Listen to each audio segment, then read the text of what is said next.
Numbers chapter 15. The Lord said to Moses, "Speak to the Israelites and say to them, after you enter the land I am giving you as a home, and you present to the Lord food offerings from the herd or the flock, as an aroma pleasing to the Lord, whether burnt offerings or sacrifices, for special vows or freewill offerings or festival offerings. Then the person who brings an offering shall present to the Lord a grain offering of 1/10 of an ephah of the finest flour mixed with 1/4 of a hin of olive oil. With each lamb for the burnt offering or the sacrifice, prepare 1/4 of a hin of wine as a drink offering. With a ram, prepare a grain offering of 2/10 of an ephah of the finest flour mixed with 1/3 of a hin of olive oil, and 1/3 of a hin of wine as a drink offering. Offer it as an aroma pleasing to the Lord. When you prepare a young bull as a burnt offering or sacrifice, for a special vow or a fellowship offering to the Lord, bring with the bull a grain offering of 3/10 of an ephah of the finest flour mixed with 1/2 a hin of olive oil, and also bring 1/2 a hin of wine as a drink offering. This will be a food offering, an aroma pleasing to the Lord.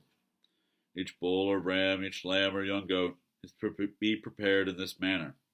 Do this for each one, for as many as you prepare. Everyone who is native born must do these things in this way when they present a food offering as an aroma pleasing to the Lord.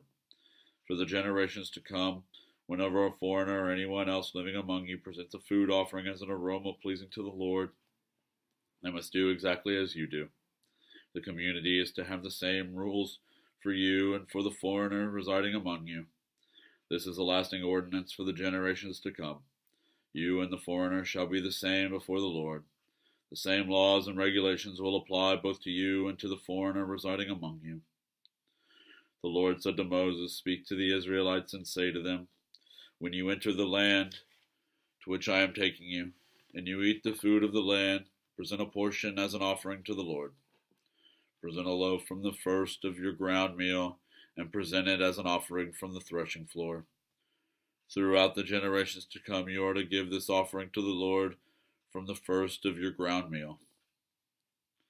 Now if you as a community unintentionally fail to keep any of these commands the Lord gave Moses, any of the Lord's commands to you through him, from the day the Lord gave them and continuing through the generations to come, and if this is done unintentionally without the community being aware of it, then the whole community is to offer a young bull for a burnt offering as an aroma pleasing to the Lord, along with its prescribed grain offering and drink offering, and a male goat for a sin offering.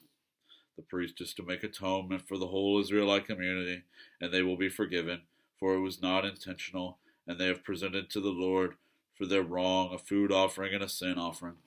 The whole Israelite community and the foreigners residing among them will be forgiven, because all the people were involved in the unintentional wrong.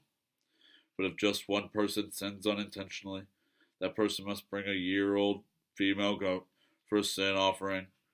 The priest is to make atonement before the Lord for the one who erred by sinning unintentionally, and when atonement has been made, that person will be forgiven. One and the same law applies to everyone who sins unintentionally, whether a native-born Israelite or a foreigner residing among you. But anyone who sins defiantly, whether native-born or foreigner, blasphemes the Lord and must be cut off from the people of Israel. Because they have despised the Lord's word and broken his commands, they must surely be cut off. Their guilt remains on them." While the Israelites were in the wilderness, a man was found gathering wood on the Sabbath day. Those who found him gathering wood brought him to Moses and Aaron and the whole assembly. And they kept him in custody because it was not clear what should be done to him. Then the Lord said to Moses, "The man must die. The whole assembly must stone him outside the camp." So the assembly took him outside the camp and stoned him to death, as the Lord commanded Moses. The Lord said to Moses, "Speak to the Israelites and say to them, throughout the generations to come, you are to make tassels on the corner of your garments, with a blue cord on each tassel. You will have these tassels to look at, and so you will remember all the commands of the Lord, that you may obey them and not prostitute yourselves by chasing after the lusts of your own hearts and eyes.